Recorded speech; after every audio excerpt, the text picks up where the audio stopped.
Well, good evening, friends. First reading is from Leviticus chapters 8 and 9. Chapter 8. The Lord said to Moses, "Speak to Aaron and say to him, when you set up the lamps, see that all 7 light up the area in front of the lampstand." Aaron did so. He set up the lamps so that they faced forward on the lampstand, just as the Lord commanded Moses. This is how the lampstand was made. It was made of hammered gold. From its base to its blossoms, the lampstand was made exactly like the pattern the Lord had shown Moses.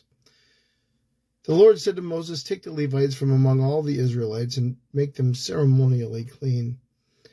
To purify them, do this: sprinkle the water of cleansing on them, then have them shave their whole bodies and wash their clothes, and so they will purify themselves. Have them take a young bull with its grain offering of the finest flour mixed with olive oil. Then you are to take a second young bull for a sin offering. Bring the Levites to the front of the tent of meeting and assemble the whole Israelite community. You are to bring the Levites before the Lord, and the Israelites are to lay their hands on them.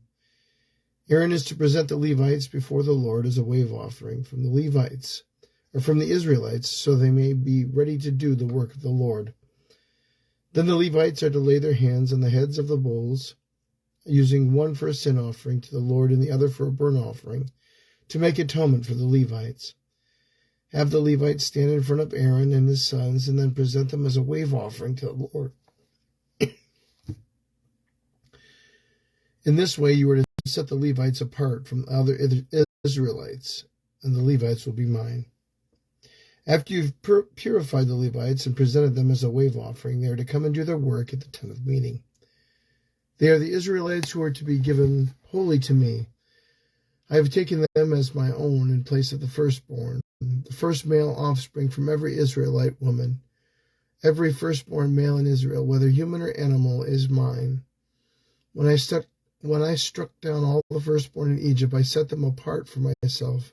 And I have taken the Levites in place of all the firstborn sons in Israel. From among all Israelites I have given the Levites as gifts to Aaron and his sons to do the work of the tent of meeting on behalf of the Israelites, and to make atonement for them, so that no plague will strike the Israelites when they go near the sanctuary." Moses, Aaron, and the whole Israelite community did with the Levites just as the Lord commanded Moses. The Levites purified themselves and washed their clothes. Then Aaron presented them as a wave offering before the Lord to make atonement for them, to purify them.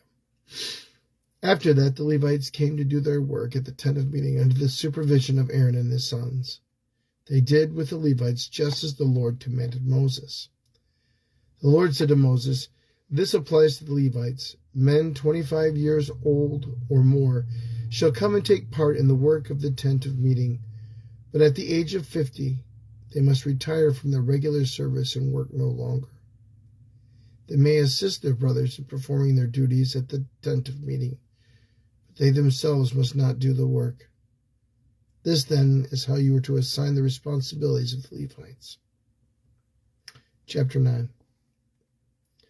The Lord said to Moses in the desert of Sinai in the first month after the second year after they came out of Egypt, he said, "Have the Israelites celebrate the Passover at the appointed time. Celebrate it at the appointed time, at twilight on the 14th day of this month, in accordance with its rules and regulations." So Moses told the Israelites to celebrate the Passover, and they did so in the desert of Sinai at twilight on the 14th day of the first month. The Israelites did everything just as the Lord commanded Moses. But some of them could not celebrate the Passover on that day because they were ceremonially unclean on account of a dead body. So they came to Moses and Aaron that same day and said to Moses, "We have become unclean because of the dead body, but why should we be kept from the presence of the Lord's offering and with other Israelites at the appointed time?" Moses answered them, "Wait until I find out what the Lord commands concerning you." Then the Lord said to Moses, "Tell the Israelites, when any of you or your descendants are unclean because of a dead body, or you are away on a journey, they are still to celebrate the Lord's Passover, but they are to do it on the 14th day of the second month at twilight. They are to eat the lamb together with unleavened bread and bitter herbs. They must not leave any till morning or break any of its bones. When they celebrate the Passover, they must follow all of its regulations. But if anyone who is ceremonially clean and not on the journey fails to celebrate the Passover, they must be cut off from their people for not presenting the Lord's offering at the appointed time. They will bear the consequences of their sin.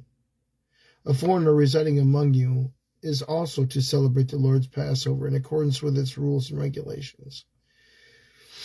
You must have the same regulations for both foreigner and native born.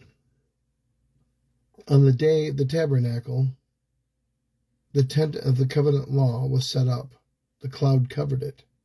From evening till morning, the cloud covered the tabernacle, looked like fire. That is how it continued to be. The cloud covered it, and at night it looked like fire. Whenever the cloud lifted from above the tent, the Israelites set out. Wherever the cloud settled, the Israelites encamped. At the Lord's command, the Israelites set out, and at his command they encamped. As long as the cloud stayed over the tabernacle, they remained in camp. When the cloud remained over the tabernacle a long time, the Israelites obeyed the Lord's order and did not set out. Sometimes the cloud was over the tabernacle only a few days. At the Lord's command, they would encamp, and then at his command they would set out. Sometimes the cloud stayed only from evening till morning, and when it lifted in the morning they set out.